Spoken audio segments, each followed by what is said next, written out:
الحمدللہ رب العالمین الصلاۃ والسلام علی رسولہ الکریم فاعوذ باللہ من الشیطان الرجیم بسم اللہ الرحمن الرحیم۔ سورہ البقرہ کی آیت 240 سے ہم شروع کریں گے۔ والذین یتوفون منکم ویذرون ازواجا وصیۃ لازواجہم متاعا الی الحول غیر اخراج۔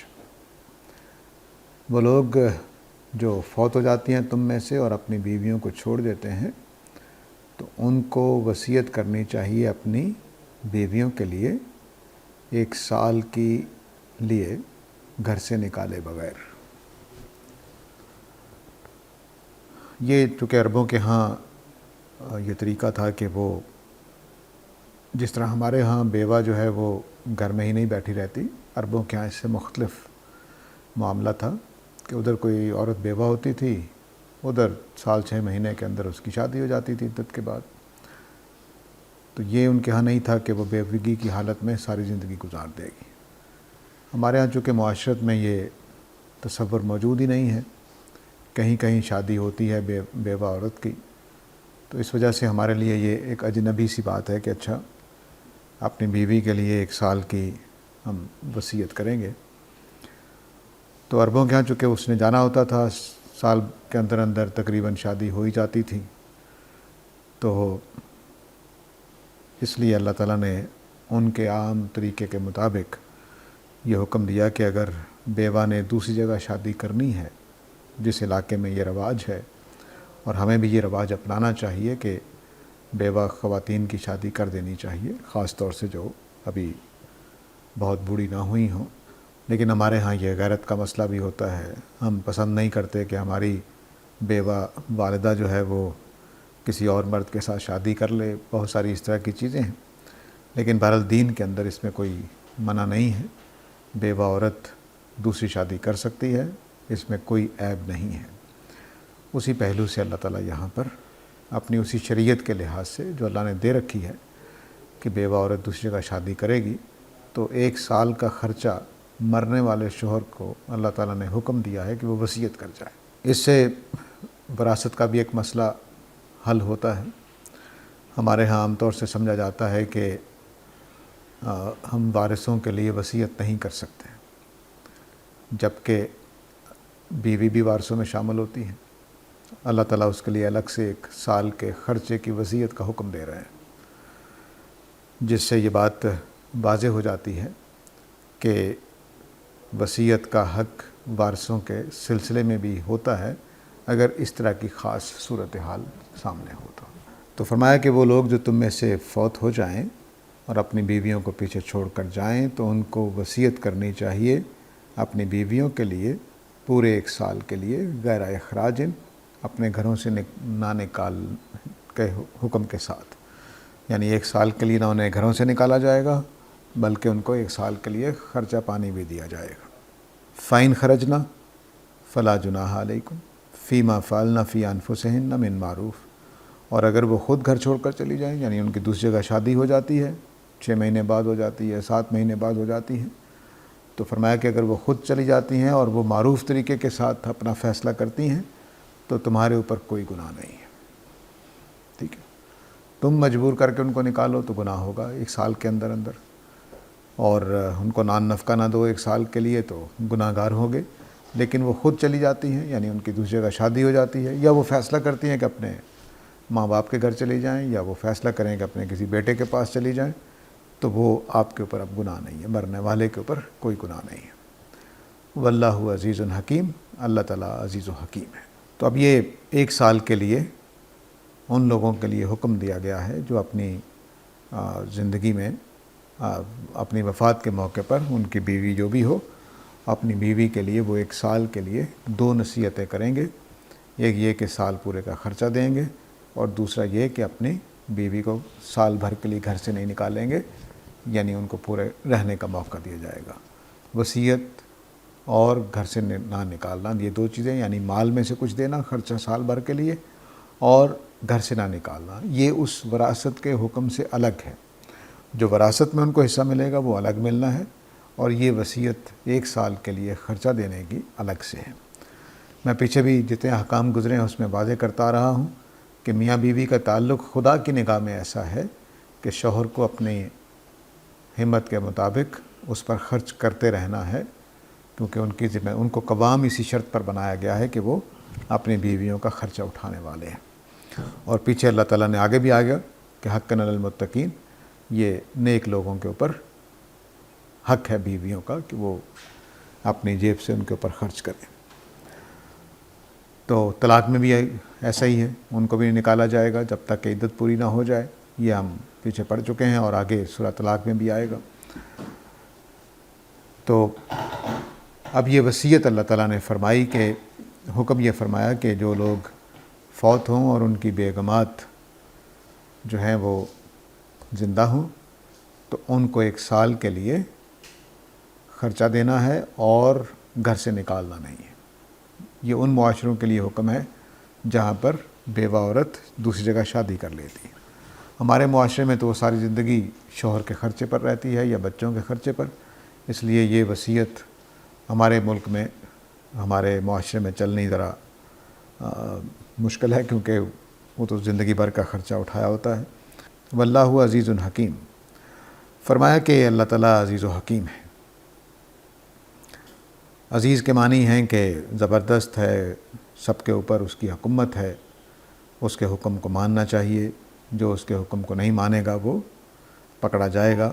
اور حکیم ہے، اللہ تعالیٰ کو معلوم ہے کہ چونکہ عورتوں پہ کمانے کی ذمہ داری نہیں ڈالی گئی تو بہت ساری خواتین ایسی ہوتی ہیں کہ جو جب ان کے میاں فوت ہوتے ہیں تو ان کے پاس کوئی ذریعہ معاش نہیں ہوتا، تو اس لیے سال بھر کا جو خرچہ ہے ان کو دینا ہے۔ اب بعض ایسی صورتیں بھی ہو سکتی ہیں کہ وراثت ہے ہی کوئی نہیں ہے لیکن خرچہ دیا جائے گا۔ تو یہ اب ظاہر ہے کہ پیچھے اللہ تعالیٰ نے یہ بھی بات بیان کی ہے کہ وارثوں کے اوپر آ جائے گا، تو بچوں کے اوپر آ جائے گا، اور اللہ کا شکر ہے کہ ہر ماں کے ساتھ اگر بچے ہوں تو وہ اس کی ذمہ داریاں اٹھا ہی لیتے ہیں۔ تو حکمت کا مطلب یہ ہے کہ اللہ تعالیٰ بعض چیزوں کو اپنے سامنے رکھ کر، معاشروں میں جو کچھ ہوتا ہے اس کو سامنے رکھ کر حکم دے رہے ہیں۔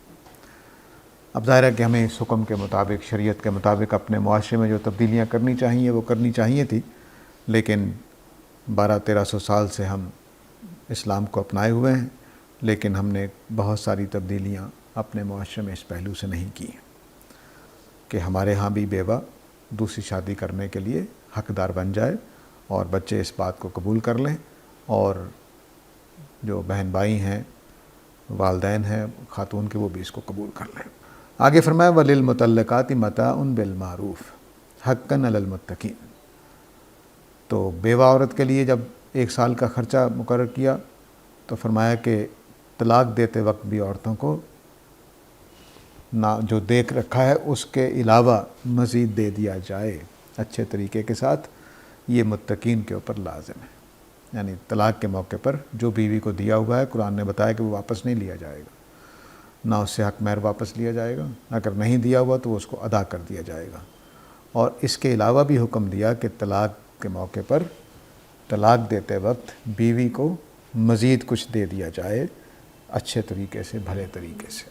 حقاً علی المتقین، یہ فرض ہے متقین کے اوپر۔ تو یہ ہے وہ قرآن مجید جس کے بارے میں کہا جاتا ہے کہ وہ عورتوں کے حقوق کی پاسداری نہیں کرتا۔ اس نے دیکھیے کہ بات جب ایک ذمہ داری ڈالی ہے، بیوی کو قوام نہیں بنایا، شوہر کو قوام بنایا ہے، اور بیوی کو ایک درجہ زیادہ دیا ہے، تو شوہر کے اوپر پھر ایک ذمہ داری بھی زیادہ کر دی ہے کہ وہ اخراجات اٹھائے گا، اور طلاق کے بعد بھی اور فوت ہونے کے بعد بھی اپنی بیوی کی ذمہ داریاں نبھائے گا۔ کذالک یبین اللہ لکم آیاتہ لعلکم تعقلون۔ تو اس طرح سے اللہ تعالیٰ اپنی باتوں کو، اپنی آیتوں کو واضح کرتے ہیں تاکہ تم سمجھداری سے کام لو۔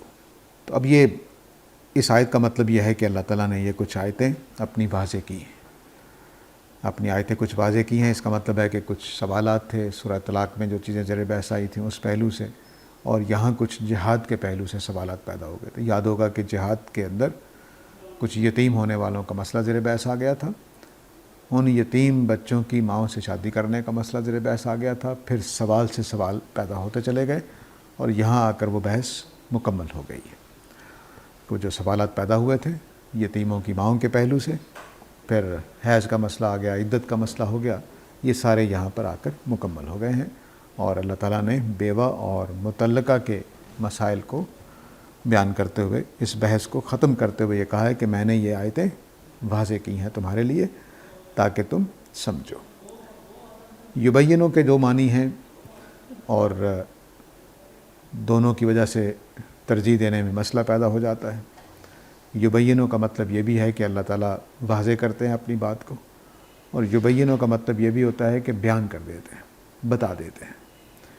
اس میں بہت سارے احکام ایسے ہیں جو بالکل نئے دیے گئے ہیں، اس لیے یہ کسی آیت کی وضاحت نہیں ہے بلکہ نئے احکام ہیں، نئے فتوے ہیں، گویا سمجھ لیجیے اللہ تعالیٰ کی طرف سے۔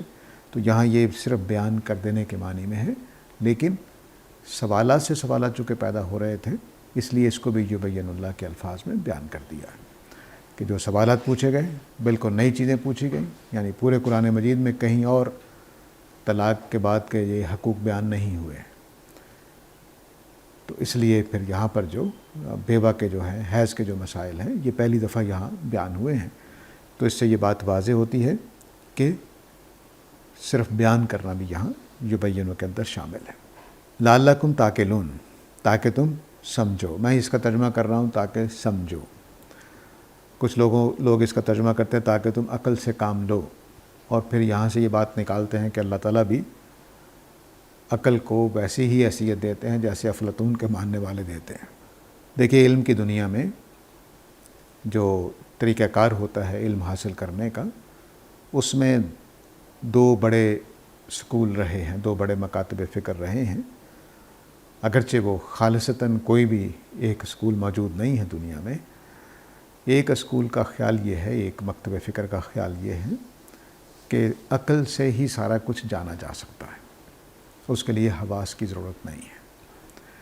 اور دوسرا مکتب فکر یہ ہے کہ سارا کچھ جاننے کے لیے حواس کے بغیر چارہ نہیں ہے، ٹھیک ہے۔ ایک کو مادیت پرست کہتے ہیں اور ایک کو آئیڈیل پرست کہتے ہیں۔ تو عقل جو ہے وہ بلا شبہ ایک بڑی چیز ہے، اس میں کوئی شبہ نہیں۔ اگر عقل کوئی چیز ہے تو اس کو میں بیان کر رہا ہوں کہ عقل جو ہے وہ بلا شبہ سوچنے سمجھنے کا کام کرتی ہے اور فیصلے کرتی ہے، لیکن یہ حواس کے بغیر اس کی کوئی حیثیت نہیں ہے۔ یہ حواس سے جو مواد اکٹھا کرتی ہے اس کو سمجھتی ہے، اس کے بارے میں اپنے فیصلے کرتی ہے، اور اس کے رہنمائی کے لیے پیچھے فطرت کا علم موجود ہے۔ فطرت کا یہ جو علم ہے یہ بہت جامع ہے۔ ہمارے ہاں جو فلسفیانہ تعبیرات میں چند چیزیں گنوائی جاتی ہیں، مثلاً عدد کا علم ہے، مثلاً فارمز جو ہیں چیزوں کی ان کا علم ہے کہ ہم گدھے کو گھوڑے سے فرق کر لیتے ہیں اس لیے کہ ہم پیدائشی طور پر اس طرح کی چیزوں کو جانتے ہیں۔ اسی طرح جو کانٹ نے کچھ چیزیں بیان کی فلسفے کے اندر کہ وہ ہم پرائری طور پر جانتے ہیں، تجربے کے بغیر جانتے ہیں۔ قرآن مجید سے فطرت کا ایک علم اسی حیثیت سے معلوم ہوتا ہے کہ وہ بھی تجربے کے بغیر ہمیں عطا کیا گیا ہے۔ لیکن اب جدید تحقیقات سے فطرت کی وسعت بہت نمایاں ہوتی چلی جا رہی ہے۔ جدید تحقیقات نفسیات میں اور ذہن کے مطالعے سے ہمارے سامنے آ رہی ہیں، اس سے یہ معلوم ہوتا ہے کہ ہم بہت ساری چیزوں کا علم پیدائشی طور پر جانتے ہیں۔ اس میں فزکس بھی شامل ہے، اس میں گنتی اور کاؤنٹنگ بھی شامل ہے، اس میں بے شمار چیزیں، ڈسٹنس کا، چھوٹے بڑے سائز کا، تعداد کا، وقت کا، یہ احساس ہمیں پیدائشی طور پر ہم جانتے ہیں۔ اور یہ جو چیزیں ہیں ساری کی ساری، یہ صرف ایک سمجھ لیجئے کہ ہمارے اندر تصورات کی شکل میں موجود ہے۔ ایسا نہیں کہ ہم بچپن یعنی پیدائشی طور پر سیکھ کے آتے ہیں کہ وقت کو وقت کہنا ہے، نام ہم اس کو دیتے ہیں دنیا میں آ کر۔ کسی علاقے میں ٹائم کہہ دیا گیا، کسی میں وقت کہہ دیا گیا، کسی میں زمان کہہ دیا گیا، کسی میں کچھ کہہ دیا گیا، تو یہ ایک الگ چیز ہے کہ اس کا نام کیا رکھا ہے۔ لیکن ہماری فطرت میں کچھ چیزوں کا تصور موجود ہے۔ ہم تعداد کا تصور جانتے ہیں، گنتی ہمیں سکھائی جاتی ہے۔ پیدائشی طور پر ہم تعداد کے تھوڑے اور زیادہ ہونے کا تصور جانتے ہیں۔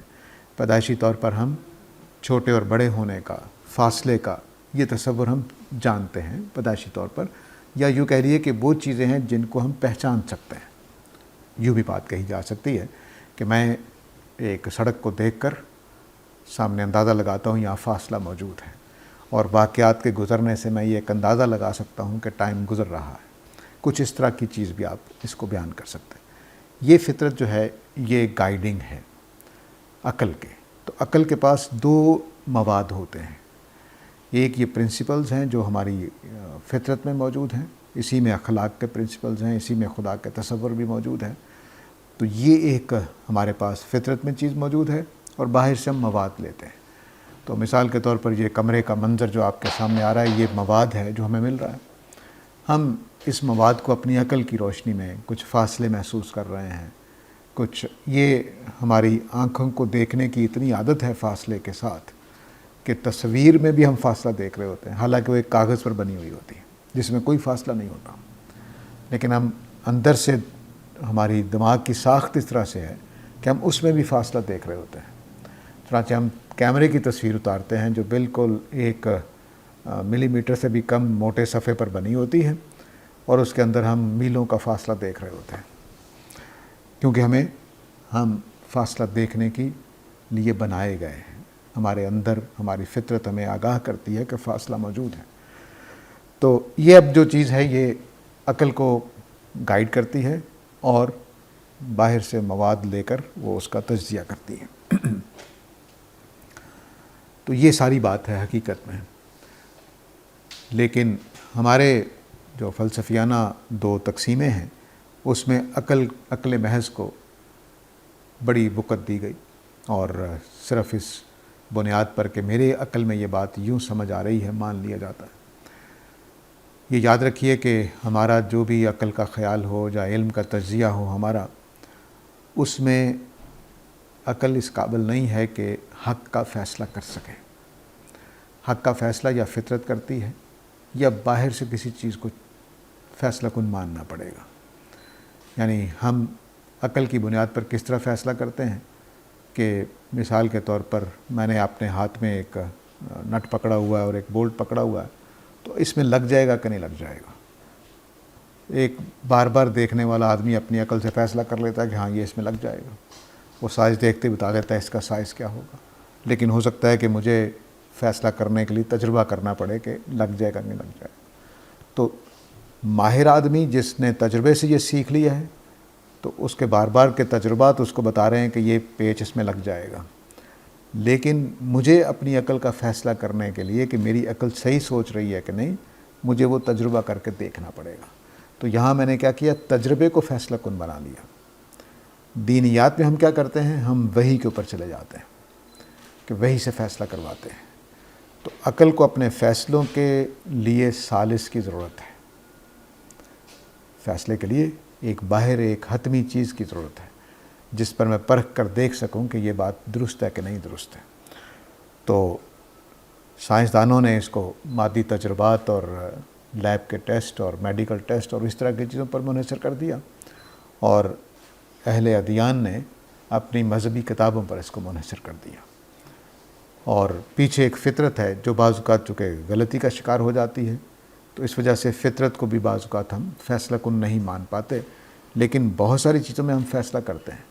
مثلا سچ اچھا ہے، یہ فطرت کا فیصلہ ہے، تو ہم فطرت کے اس فیصلے کو تسلیم کرتے ہیں کہ سچ اچھی چیز ہے، اور اسی طرح ہم یہ فیصلہ تسلیم کرتے ہیں کہ یہ چیز خوبصورت لگ رہی ہے کہ بدصورت لگ رہی ہے۔ ہم یہ فیصلے مانتے ہیں فطرت کے، لیکن بعض جگہوں پر جہاں اختلافات ہو جاتے ہیں پھر ہمیں باہر ایک ثالث کی ضرورت ہوتی ہے۔ تو مذہبی آدمی کے لیے فیصلہ کن قرآن و سنت کرتے ہیں اسلام کے اندر۔ تورات والوں کے ہاں تورات کو کرنا چاہیے، انجیل والوں کے ہاں انجیل کو کرنا چاہیے، اور مسلمانوں کے درمیان قرآن و سنت کو کرنا چاہیے جب معاملہ دینی امور کا ہو۔ دنیوی امور میں ایک الگ بات ہے کہ آپ دنیا کے معاملات میں فزکس کا کون سی تھیوری ٹھیک ہے کون سی نہیں ہے، اس میں سائنسدانوں کے جو میتھڈز ہیں اس کو اختیار کیا جائے گا۔ لیکن اب ہوتا کیا ہے کہ عقلی لوگ جو ہیں وہ دوسروں کے اوپر تنقید کرتے رہتے ہیں اور وہ دوسروں کے اوپر، لیکن سچی بات ہے کہ خالص عقل کے بنیاد پر دنیا کا کوئی فیصلہ موجود نہیں ہے، اس کے پیچھے کوئی نہ کوئی تجربہ یا فطرت کی گواہی موجود ہے۔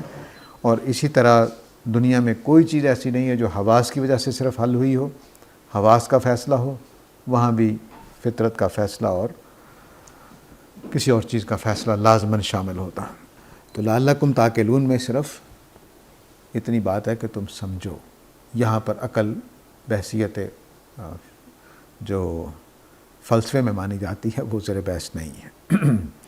لعلکم تعقلون کا مطلب ہے سمجھدار لوگوں کے لیے یہ بات قابل فہم ہے، وہ اس کو سمجھ سکتے ہیں اور اللہ کی عزت اور حکمت کی بنیاد پر اس کو اختیار کر سکتے ہیں، اور وہ اس کے اندر وہ دانائی سمجھ سکتے ہیں جو شریعت میں اللہ تعالیٰ نے رکھی ہے۔ بس اتنی بات ہے یہاں پر۔ الم تر الی الذین خرجوا من دیارہم وہم الوف حذر الموت فقال لهم اللہ موتوا ثم احیاہم ان اللہ لذو فضل علی الناس ولکن اکثر الناس لا یشکرون۔ اب مضمون واپس اس بات پر چلا گیا ہے جہاں سے یتیموں کا مسئلہ شروع ہوا تھا، اور پھر پے در پے سوالات پیدا ہوتے چلے گئے تھے۔ وہ جہاد کا مسئلہ تھا، اس کی طرف اب اللہ تعالیٰ دوبارہ بڑھ رہے ہیں۔ اس کے لیے ایک تمہید باندھی ہے کہ کیا تم نے ان لوگوں کو نہیں دیکھا جو اپنے گھروں سے نکال دیے گئے جبکہ وہ ہزاروں کی تعداد میں تھے، موت کے ڈر کی وجہ سے جو نکل گئے اپنے گھروں سے، تو ان کو اللہ تعالیٰ نے حکم دیا کہ مر جاؤ، پھر ان کو زندہ کیا۔ اور بلا شبہ اللہ تعالیٰ لوگوں پر فضل کرنے والا ہے، لیکن اکثر لوگ شکر نہیں کرتے۔ اب یہ جو بات ہے یہ ایک واقعے کی طرف اشارہ ہے۔ جو مفسرین نے واقعہ نکالا ہے وہ اہل کتاب کا، غالباً سموئیل نبی کے زمانے کا یہ واقعہ ہے کہ ان کی حکومت جو حضرت داؤد وغیرہ سے پہلے جو چلی آ رہی تھی، حضرت موسیٰ کے زمانے سے سرداری کے ٹائپ کی وہ حکومت چل رہی تھی۔ اس میں انبیاء کے ذریعے سے تعلیمات ہو رہی تھیں، حضرت موسیٰ کے بعد یوشع بن نون، اور پھر غالباً اس زمانے میں سموئیل نبی جو تھے وہ لیڈ کر رہے تھے اپنی قوم کو۔ تو اس زمانے میں کیا ہوا کہ فلسطی جو تھے، جو فلسطین کے علاقے کی قوم تھی، انہوں نے ان کے اوپر حملہ کیا۔ یہ ہزاروں کی تعداد میں تھے لیکن گھروں سے بھاگنے پر مجبور ہو گئے۔ غالباً کو 30,000 کے قریب لوگ مارے گئے۔ ظاہر ہے کہ یہ 30,000 لوگوں کی تعداد ماری جائے تو ہر گھر میں گویا صف ماتم بچھ گئی ہوگی، تو ایک بڑا عذاب سمجھا گیا اس کو، بڑی ہی بری حالت ہو گئی۔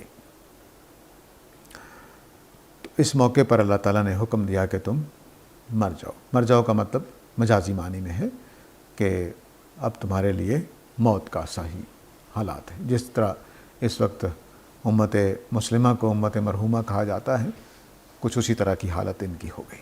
پھر اللہ تعالیٰ نے ان کو زندگی دی۔ اب یہ زندگی جو ہے یہ 20 25 30 سال کے بعد غالباً ملی ہے۔ اس میں یہ ہوا کہ سموئیل نبی نے ان کو آمادہ کیا۔ ظاہر ہے کہ ایک بڑا حادثہ ہو گیا تھا، 30,000 لوگ مارے گئے تھے، تو انہوں نے اس سے فائدہ اٹھاتے ہوئے ان کو آگاہ کرنا شروع کیا۔ ان کو کہا کہ تم بتوں کی پرستش چھوڑ دو، شرک کو چھوڑ دو، صرف اللہ کی عبادت کرو۔ اس طرح کی تلقینیں انہوں نے کی، جس کے نتیجے میں ان کے اندر دوبارہ ایمان تازہ ہوا۔ تو پھر اللہ تعالیٰ نے کہا کہ ثم احیا، پھر اللہ تعالیٰ نے ان کو زندگی عطا کی۔ یہ ظاہر ہے کہ اہل کتاب تو اس واقعے سے اچھی طرح واقف ہوں گے، لیکن ہو سکتا ہے کہ مسلمان بھی جو یا مدینہ کے لوگ بھی ان واقعات سے واقف ہوں۔ تو چونکہ مخاطب یہاں پر اہل کتاب اور مومن اکٹھے ہیں، اس لیے یہ واقعہ یقیناً ان کے لیے عبرت کا سامان ہوگا۔ تو فرمایا کہ میں نے پھر ان سے کہا کہ تم زندہ ہو جاؤ۔ یہ زندہ ہونے کا مطلب یہ ہے کہ ان کے اندر ایمان تازہ ہوا اور پھر ان کو وہ طاقت حاصل ہوئی جو سموئیل نبی کے زمانے میں۔ ان اللہ لذو فضل علی الناس، تو یہ زندگی کیوں دی گئی، دوبارہ ایمان کیوں تازہ کیا گیا؟ اس لیے کہ اللہ تعالیٰ اپنے بندوں پر فضل کرنے والا ہے، لیکن اکثر لوگ شکر گزار نہیں ہوتے۔ اب یہ قانون کیا ہے اس کو سمجھ لینا چاہیے۔ کیا یہ قوموں کے ساتھ، ہر قوم کے ساتھ ایسا ہی ہے؟ ایک لحاظ سے ہر قوم کے ساتھ ایسا ہے، لیکن یہ دراصل ملت ابراہیمی کے ساتھ ہے۔ بلکہ ذریت ابراہیم کے ساتھ ہیں. صحیح تر لفظوں میں یہ کہنا چاہیے. ابراہیم علیہ السلام کی اولاد کو اللہ تعالیٰ نے اپنے لیے علامت مقرر کیا ہے کہ یہ اگر نیک ہوں گے تو ان کو غلبہ ملے گا، اور اگر یہ نیک نہیں رہیں گے تو ان کو موت طاری ہو جائے گی، سزا ملے گی. تو بنی ابراہیم جو ہیں ان کے لیے یہ قانون ہے اللہ تعالیٰ کا. تو جب انہوں نے شرک پرستی شروع کر دی اس زمانے تک آتے آتے، تو اللہ تعالیٰ نے ان کے اوپر سزا نافذ کر دی. یہ سزا ہر موقع پر ان کو ملتی رہی ہے اور قیامت تک ملتی رہے گی قرآن کے مطابق. اور اس میں صرف یہود شامل نہیں ہے، یعنی بنی اسرائیل صرف شامل نہیں ہے، بنی اسماعیل بھی شامل ہے. بنی اسماعیل کو بھی سزا ملی ہے جب ان سے حکومت چھنی ہے ترکوں کے زمانے میں، وغیرہ وغیرہ. اور ابھی آپ دیکھیے کہ سعودی عرب میں ڈھیلا ڈالا ہی صحیح ایک اسلامی انقلاب لانے کی کوشش کی گئی، جس میں ناقص صحیح لیکن شریعت نافذ کرنے کی کوشش کی گئی. اللہ کے دین کے اوپر حکومت ایک قائم کی گئی، تو اللہ تعالیٰ نے اپنے خزانے کھول دیے. اور جیسے ہی انہوں نے اس چیز میں واپس ہونا شروع ہوا تو اللہ تعالیٰ نے واپس لینا شروع کر دیا. تو یہ جو ابھی بھی وہاں جو کوششیں ہو رہی ہیں وہ معاشی قسم کی کوششیں ہو رہی ہیں، لیکن ان کے لیے یقیناً اس میں بھی ایک راستہ ہوگا کامیابی کا. لیکن اصل میں ان کے لیے کامیابی کا راستہ اسی میں ہے کہ وہ خدا کے دین کی طرف واپس آئیں. تو یہ ایک علامت ہے گویا ابراہیم علیہ السلام کی اولاد جو ہے کہ جب یہ خدا کے دین کو اپنائیں گے تو خواہ وہ بنی اسرائیل ہوں خواہ وہ بنی اسماعیل ہوں، ان کو لازماً غلبہ ملے گا. اور اگر وہ نہیں اپنائیں گے تو ان کو لازماً سزا ملے گی، خواہ ان کے اندر بہترین قسم کے دانشور ہوں خواہ ان کے اندر بہترین قسم کے سائنسدان ہوں. تو یہ وہ حکم ہے جو اللہ تعالیٰ نے ان کو دیا، اس قانون کو نافذ کر دیا گیا کہ موتو، اب مر جاؤ. اور پھر ان کو زندگی عطا کی جب انہوں نے اپنی اصلاح کر لی. تو سموئیل نبی کے زمانے میں انہوں نے اپنی اصلاح کر لی اور پھر اللہ تعالیٰ نے ان کو آگے فرمایا وَقَاتِلُوا فِي سَبِيلِ اللَّهِ وَاعْلَمُوا أَنَّ اللَّهَ سَمِيعٌ عَلِيمٌ. تو اب چونکہ میں نے بتایا کہ اللہ تعالیٰ نے یہ حکم جہاد کی بات چل رہی تھی، اس میں دوسرے احکام زیر بحث آ گئے تھے، تو یہاں بھی اللہ تعالیٰ نے اسی طرح سے یہ حکم دیا کہ اب تم بھی اللہ کی راہ میں جہاد کرو گے، قتال کرو گے، اور جان رکھو کہ اللہ تعالیٰ سننے والا جاننے والا ہے. تو اب دوبارہ حکم جہاد کی طرف آ گیا اور اس کے لیے ایک تمہید باندھی تھی، ایک واقعے کو عبرت کے طور پر پیش کیا کہ تمہارے اندر بھی ایمان جو ہے وہ اسی درجے کا ہونا چاہیے، کمزوری نہیں ہونی چاہیے. اگر تم منافقت سے کام لوگے تو تمہارے لیے بھی وہی حکم ہوگا کہ موتو، مر جاؤ. اور اگر تمہارے اندر ایمان تازہ رہے گا تو اللہ تعالیٰ تمہیں زندگی دیے رکھے گا، اور ہزاروں کی تعداد کا تھوڑی تعداد ہونے کے باوجود تم کامیابی اختیار کرو گے. اللہ کا تمہارے ساتھ ساتھ ہوگا. ایسا نہیں ہوگا کہ جیسا اس گروہ کے ساتھ ہوا کہ ہزاروں کی تعداد میں تھے لیکن گھر چھوڑ کر بھاگنے پڑا. ایسا نہیں ہوگا. تو اس لیے اللہ کی راہ میں تم جہاد کرو گے اپنے اس ایمان کے جذبے کے ساتھ، اور جان رکھو کہ اللہ تعالیٰ سننے والا اور جاننے والا ہے. اس کا مطلب کیا ہے کہ جب تم جہاد میں اترو گے تو اگر تقوی کے ساتھ اترو گے، خدا کی خوشنودی کے لیے اترو گے، تو اللہ تمہارا ساتھ دے گا. اور اگر بدنیتی کے ساتھ جاؤ گے، منافقت کے ساتھ جاؤ گے، تو تب اللہ تعالیٰ تمہارا ساتھ نہیں دے گا، کیونکہ وہ سمیع و علیم ہے. تو جہاد عدل کے لیے ہوگا، یا اس وقت صحابہ کے لیے جو حکم تھا نبی کریم صلی اللہ علیہ وسلم کا ساتھ دینے کے لیے. تو یہ دو طرح کے جہاد جو ہیں صحابہ کے لیے تھے، اس لیے ان کو اس میدان میں اترنا ہی اترنا تھا، کیونکہ رسول کا ساتھ دینا تھا. اور بنی اسماعیل جو ہیں وہ اللہ کے نمائندے ہونے کی وجہ سے رسول کا ساتھ دینے پہ مامور کیے گئے تھے. اب یہ جو جہاد ہے اس میں ظاہر ہے کہ اس زمانے میں کیا ہر زمانے میں پیسہ خرچ ہوتا ہے. تو اس جہاد کے لیے نہ صرف یہ کہ اپنے آپ کو پیش کرنا تھا، بلکہ جو مال تھا اس کو بھی دینا تھا. اور اس وقت دونوں صورتیں ہوتی تھیں. کہ نبی اکرم صلی اللہ علیہ وسلم اجتماعی طور پر بھی کوئی انتظام کر لیتے تھے، لیکن اتنا تو ہر سپاہی کو کرنا پڑتا تھا کہ اپنی تلوار اور اپنا نیزہ اور اپنی تیر اور اپنی کمان بنانی پڑتی تھی۔ اگر نہیں بنا سکتا تھا تو پھر حکومت کی طرف سے عطا کیا جاتا تھا۔ تو دونوں صورتوں میں اگر آدمی اپنا سامان خود تیار کر لے تب بھی اس نے جہاد پہ انفاق کر دیا ہے، اور اگر کوئی کسی دوسرے نے میرا انتظام کر دیا ہے، مجھے تلوار لے دی ہے، تو اس نے بھی اللہ کی راہ میں جہاد کے لیے انفاق کر دیا۔ تو یہ جو انفاق کی دونوں صورتیں تھیں، اس کا مطالبہ اللہ تعالیٰ نے خاص الفاظ میں کیا ہے۔ فرمایا من ذا الذی یقرض اللہ قرضا حسنا، کون ہے جو اللہ کو قرض حسنا عطا کرے گا، فیضاعفہ لہ اضعافا کثیرا، تو پھر اللہ تعالیٰ اس کو بڑھا چڑھا کر کئی گنا زیادہ کر دے گا۔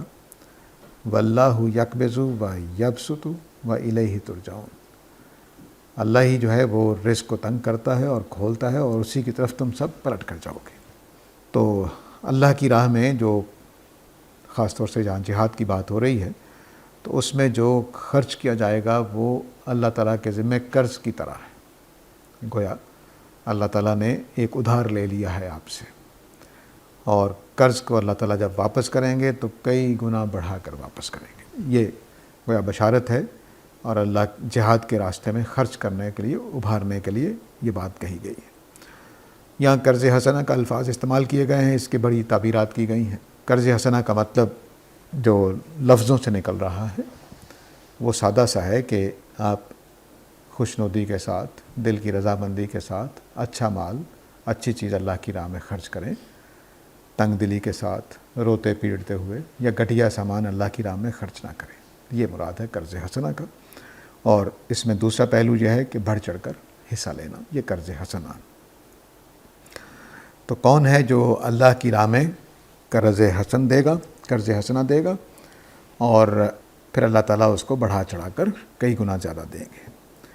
یہ اسلوب ظاہر ہے کہ میں نے کہیں پڑھا، کسی نوجوان نے لکھا ہوا تھا، لو جی اللہ تعالیٰ قرض بھی لیتے ہیں۔ یہ زبان کے اسالیب کو نہ سمجھنے کا مسئلہ ہے۔ کسی بات کو تعبیر کرنے کے لیے، ابھارنے کے لیے، قوم کو انگیخت کرنے کے لیے، ان کے اندر جذبہ بیدار کرنے کے لیے اس طرح کی تعبیریں اختیار کی جاتی ہیں۔ اس کا مطلب یہ نہیں ہوتا کہ اللہ تعالیٰ محتاج ہو گئے ہیں، ان کو قرض کی ضرورت ہے۔ تو یہ گویا اللہ تعالیٰ نے ایک طرح سے وعدہ لیا ہے کہ سمجھو کہ تم جو کچھ خرچ کرو گے وہ میرے اوپر تمہارا قرض ہے، قیامت والے دن کئی گنا کر کے اس کو پلٹاؤں گا، واپس کروں گا۔ آگے اس بات کو مزید واضح کرنے کے لیے کہ دیکھو، تم اللہ کی راہ میں خرچ کرنے کے لیے ہو سکتا ہے یہ ڈر رہے ہو کہ تنگ دستی آ جائے گی، میں نے اگر تلوار اور تیر اور یہ خرید کر دے دیا مجاہدین کو تو میرے گھر میں تو پیسے کی کمی آ جائے گی۔ تو اس کو اللہ تعالیٰ نے فرمایا کہ اللہ ہی ہیں جو رزق میں تنگی کرتے ہیں اور رزق میں کشادگی پیدا کرتے ہیں۔ تو جس اللہ کو تم دے رہے ہو، رزق اسی کے کنٹرول میں ہے۔ تو اگر آج اس نے تنگی نہیں دی تو ہو سکتا ہے کل بھی نہ دے، اور اگر آج تمہارے پاس خوشحالی ہے اور تنگ دستی آ جائے گی تو اللہ ہی نے تنگ دستی دی ہے، تو اللہ کی تنگ دستی کو قبول کرنا چاہیے۔ وہ امتحان کے لیے اس نے دنیا بنائی ہے، تو گھبراتے کیوں ہو؟ اللہ ہی کا کنٹرول ہے، اللہ ہی رزق دے رہا ہے۔ تو آج اگر خوشحادگی ہے اور دینے سے تنگ دستی آ جائے گی اور اللہ کا فیصلہ یہی ہوا کہ تنگ دستی ہی دینی ہے، تو کوئی بات نہیں، اللہ تعالیٰ دے رہے ہیں، تیار ہو جاؤ۔ اور اگر آج اس نے تنگ دستی نہیں دی تو ہو سکتا ہے کل بھی تنگ دستی نہ دے، تو گھبراتے کیوں؟ تو دونوں باتیں اس کے اندر سمو دی ہیں اللہ تعالیٰ نے، کہ قرض حسنہ تم اللہ تعالیٰ کو دے رہے ہو، کئی گنا بڑھا چڑھا کر واپس کرے گا، لیکن اس موقع پر خرچ کرنے سے یہ خیال نہ کرو کہ تنگ دستی آ جائے گی یا معاملہ گڑبڑ نہ ہو جائے۔ تنگ دستی بھی اللہ کی طرف سے ہے اور کشادگی بھی اللہ کی طرف سے۔ وہ چاہے گا تو کشادگی رکھے گا، چاہے گا تو تنگ دستی کر دے گا، اور تنگ دستی اللہ کی راہ میں خرچ کرنے سے ہو جائے گی نہیں، دوسرے اسباب سے بھی ہو سکتی۔ تو تم اللہ تعالیٰ کے اس فیصلے کو قبول کرو کہ تنگ دستی اور خوشحالی اس کے ہاتھ میں ہے۔ یہ کوئی بات نہیں ہے کہ آج میں نے یہ خرچ کر دیا تو تنگ دستی ہو جائے گی، نہیں، وہ نہیں خرچ کرو گے تب بھی آ سکتی ہے، اور خرچ کر دو گے تب بھی ضروری نہیں ہے کہ آئے۔ تو یہ دونوں باتیں اللہ تعالیٰ نے ایک جملے میں واضح کر دیں کہ اللہ تعالیٰ کے پاس ہے رزق کو قبضہ کرنا اور رزق کو بسیط کرنا، کھولنا۔ وَإِلَيْهِ تُرْجَعُونَ، اور فرمایا کہ چلو دنیا میں تنگ دستی آ گئی تو آنا تو میرے پاس ہی آنا ہے۔ تو پھر جس نے میری خاطر خرچ کیا ہوگا، قرض حسنہ دیا ہوگا، میں اس کو وافر مقدار میں واپس لوٹا دوں گا، اور جو میری وجہ سے خرچ نہیں کرتا ہوگا اس وجہ سے کہ کہیں تنگ دستی نہ آ جائے، تو اس نے میرے پاس ہی آنا۔ تو یہ اب دوسری دلیل دے دی اللہ تعالیٰ نے کہ آنا تو میرے پاس ہی ہے، لینا تو تم نے مجھ سے ہی ہے۔ تو اب لینے کے لیے تیاری کیسے کرتے ہو؟ کیا بس اس ڈر سے اللہ کی راہ میں خرچ نہیں کرو گے کہ تنگ دستی آ جائے گی تو میرے پاس ہی آنا؟ تو تنگ دستی کا نتیجہ کیا نکلنا ہے پھر وہ وہاں جا کر دیکھ لو گے۔ تو گویا یوں اللہ تعالیٰ نے جو انفاق کے بارے میں انسانی ذہنوں میں سوالات پیدا ہوتے ہیں، ان سب کو یہاں دو دلائل کے ذریعے سے اللہ تعالیٰ نے، بلکہ تین باتوں کے ذریعے سے کہنا چاہیے کہ اللہ تعالیٰ نے اس کو حل کیا ہے۔ ایک یہ کہ جو بھی تم اللہ کی راہ میں خرچ کرتے ہو وہ میرے ذمہ قرض کی طرح ہے، ایک بات اللہ تعالیٰ نے یہ فرمائی ہے۔ دوسری بات اللہ تعالیٰ نے یہ فرمائی ہے کہ میں کئی گنا بڑھا کر دوں گا، اتنا ہی واپس نہیں کروں گا۔ جیسے قرآن مجید سے معلوم ہوتا ہے کہ 700 گنا تک بھی جا سکتا، یہ تو قاعدے کی بات ہے۔ 700 گنا فرمایا کہ سنزید المحسنین، محسنین کو مزید بھی دیا جائے گا۔ تو ایک دوسری بات یہ ہو گئی کہ بڑھا چڑھا کر ملے گا۔ تیسری بات یہ ہو گئی کہ اب یہ دلیل کے مقام پر ہے کہ اللہ تعالیٰ ہی کے کنٹرول میں ہے رزق، وہی تنگ دستی کرتا ہے، وہی خوشحالی لاتا ہے۔ تو اللہ کی راہ میں خرچ کرنے سے یہ نہ خیال کرو کہ تنگ دستی ہو جائے گی، تنگ دستی دوسرے طریقوں سے بھی ہو سکتی ہے، کیونکہ اللہ تعالیٰ کے کنٹرول میں ہے، چاہے تو تنگ دستی کر دے، خواہ اللہ کی راہ میں خرچ کرنے سے کر دے، خواہ کوئی چوری کروا کے کر دے تو اللہ کے کنٹرول میں ہے، یا کساد بازاری سے کر دے، کاروباری بند ہو جائے، دکان پہ کوئی گاہک ہی نہ آئے تو بند کر سکتا ہے۔ تو یہ اللہ کے کنٹرول میں ہے، اس لیے ان باتوں میں نہ گھبرایا کرو کہ تنگ دستی ہو جائے گی یا یہ ہو جائے گا۔ اور ایک اور دلیل دی کہ وَإِلَيْهِ تُرْجَعُونَ، واپسی تم سب کی میرے پاس ہے، تو اس لیے مجھے راضی کرنا چاہیے۔ مجھے راضی کرنے کا طریقہ یہ ہے کہ میری راہ میں خرچ کرو، میری راہ میں نکلو، میری راہ میں جد و جہد کرو۔ تو جو ثابت کر دے گا کہ میرا بندہ ہے، اس کے لیے رزق کی وافر ہی وافر، کوئی کمی نہیں اس میں، ایسی جنت ملنے والی ہے کہ جو ختم ہونے والی نہیں ہے۔ لیکن بہرحال یہ انہی کے لیے حوصلہ کرنے کی چیز ہے جو اپنے اندر ایمان رکھتے ہیں۔ دیکھیے ہمارے ہاں بڑی ترتیب غلط ہو جاتی ہے لوگوں کے ہاں۔ میں نے اکثر ملحدین کو دیکھا ہے کہ وہ قرآن کی چھوٹی چھوٹی باتوں پر اعتراض کر رہے ہوتے ہیں کہ جی یہ دیکھو جی معجزہ آ گیا، جی معجزے ہوتے ہیں بھلا، یہ دیکھو جی اللہ تعالیٰ نے عورتوں کے ساتھ کیا کر دیا، اللہ تعالیٰ کہہ رہے ہیں شوہر مار سکتا ہے بیوی کو۔ تو یہ باتیں وہ آدمی کرے جس کو باقی چیزوں پر اعتبار ہے۔ مطلب یہ کہ اللہ تعالیٰ اگر ہیں تو یہ سارے سوالات اللہ سے پوچھے جائیں گے، تو پہلے یہ ثابت کر لو کہ اللہ ہے کہ نہیں ہے، اور یہ قرآن اللہ کی کتاب ہے کہ نہیں ہے۔ رویے میں تبدیلی تب آئے گی۔ یہ استدلال ٹھیک نہیں ہے کہ دیکھو جی اللہ تعالیٰ نے کیسے عجیب حکم دیے ہیں، وہ ساری کائنات اس نے ایسی بنائی ہے، حکم بھی ویسے۔ کیا اس کائنات میں ہموار ہے ہر چیز؟ سارے لوگ برابر کے امیر ہیں، سارے لوگ برابر کے غریب ہیں، سارے لوگ برابر کے حسین ہیں، سارے لوگ برابر کے طاقتور ہیں؟ ایسا نہیں۔ تو پوری کی پوری کائنات ہی ایسے بنی ہے، اس کی ایک ایک ذرہ امتحان کے لیے بنا ہے، ایک ایک ذرہ امتحان کے لیے بنا ہے۔ اس لیے پہلے یہ طے کر لیں کہ خدا ہے کہ نہیں ہے، تو اس کے احکام کی بھی یہی حکمت ہے جو کائنات کے بننے کی حکمت ہے، کوئی فرق نہیں ہے۔ وہ حکم ایسے دیتا ہے کہ جو ہمارے لیے امتحان کا باعث ہوتے ہیں، وہ ایسے حکم نہیں دیتا صرف کہ جو ہمارے فائدے کے ہوں۔ مثلا میں اکثر مثال دیا کرتا ہوں، سردیوں میں فجر کی نماز کا کیا فائدہ ہے؟ اکثر زکام ہو جائے گا، سردی لگے گی، تو فائدہ عبادت، وہ خدا کی بندگی کا ثبوت ہے اور کچھ نہیں۔ وہ قیامت والے دن میں الیہ ترجعون ہونا ہے، وہاں فائدہ ملے گا۔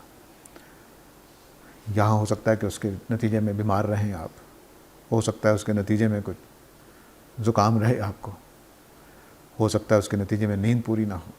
مثلا گرمیوں میں 4 ساڑھے 4 بجے نماز چلی جاتی ہے تو نیند پوری نہیں ہوتی۔ تو یہ امتحان کی جگہ ہے، اور احکام بھی اسی طرح کے ہیں۔ 5 وقت کی نماز کو اللہ کو کیا لینا ہے؟ کچھ بھی نہیں، نہ اللہ کو کوئی فائدہ ہے نہ کوئی نقصان، نہ میرے سجدوں سے اس کی کوئی شان میں اضافہ ہوتا ہے، نہ میرا سجدہ نہ کرنے کی وجہ سے اس کی شان میں کوئی کمی آتی ہے۔ تو پھر حکم کیوں دیا ہے؟ میری بندگی آزمانے کے لیے کہ میں خدا کا فرما بردار بندہ ہوں کہ نہیں ہوں۔ اور میں نماز کیوں پڑھوں؟ اسی بات کو ثابت کرنے کے لیے۔ باتوں سے باتیں نہیں چلتی ہیں کہ آپ باتیں کرتے رہیں کہ میں نبی کریم صلی اللہ علیہ وسلم کا امتی ہوں، اللہ تعالیٰ کا فرما بردار بندہ ہوں، لیکن مسجد میں جا کر نہ دیکھا ہو، اللہ کی راہ میں 1 روپیہ جیب سے نکلا نہ ہو، اللہ کی خاطر کبھی حق کا اقرار نہ کیا ہو، اللہ کی خاطر کبھی جھوٹ سے بچنے کی کوشش نہ کی ہو، اور آدمی کہے کہ میں اللہ کا بندہ ہوں، تو یہ باتوں سے بات نہیں چلے گی۔ تو یہاں روک لیتے ہیں جی، وقت ہو گیا ہے، نماز کا ٹائم بھی ہو گیا ہے۔